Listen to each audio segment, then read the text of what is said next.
At this same time, Israel has given over to idol worship, the unjust treatment of the poor, and committing despicable, detestable acts and sin against God. It's in this background that we meet a man named Isaiah, who's now found himself in regular conversation with God. Tell somebody, God confides in me. God confides.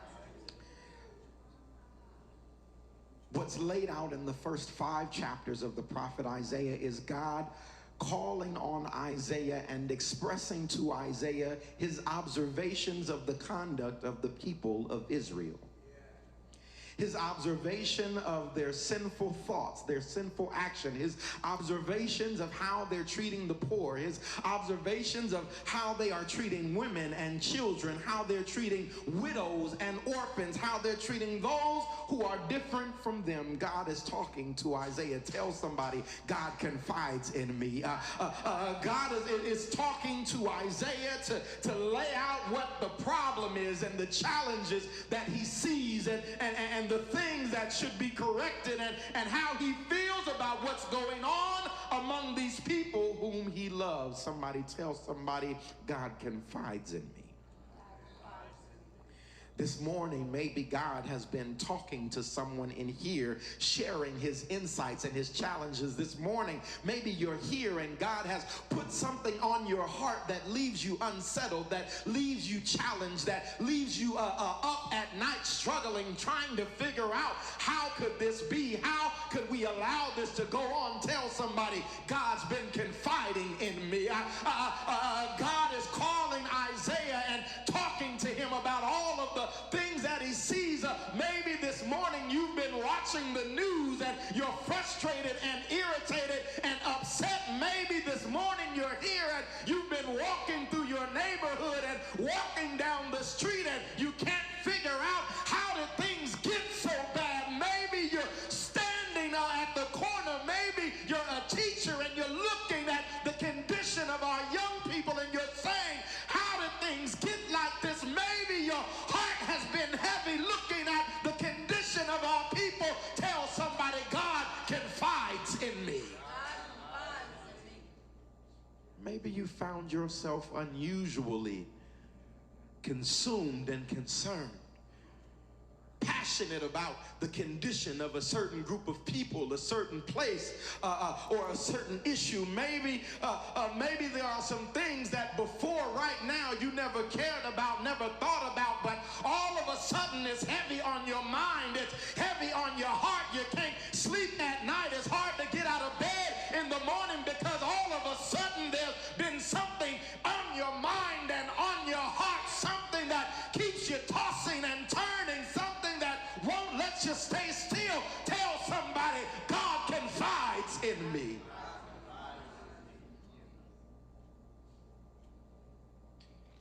This morning I came to tell you you're not crazy.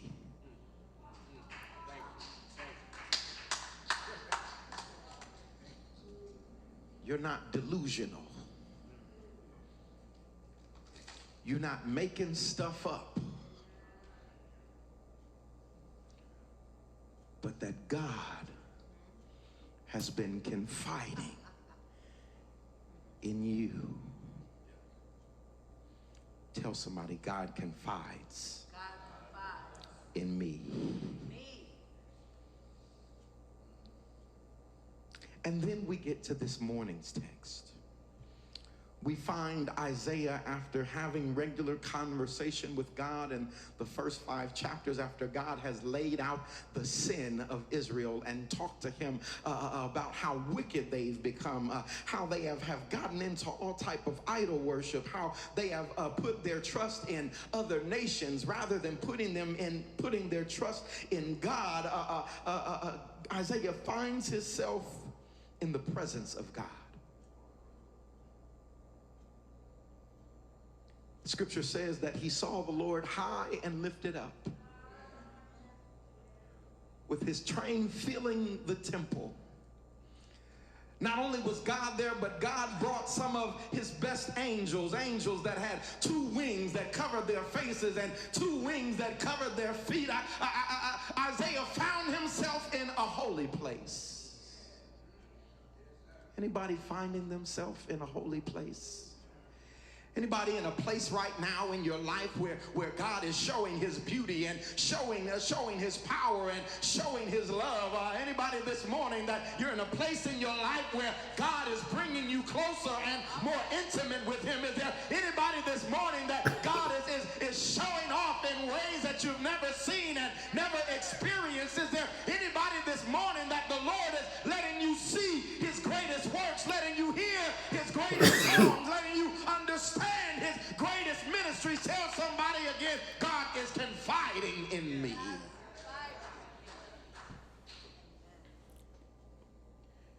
And what Isaiah sees is so marvelous, so amazing, so powerful, so awe-inspiring and fantastic that it reminds him of his sinfulness.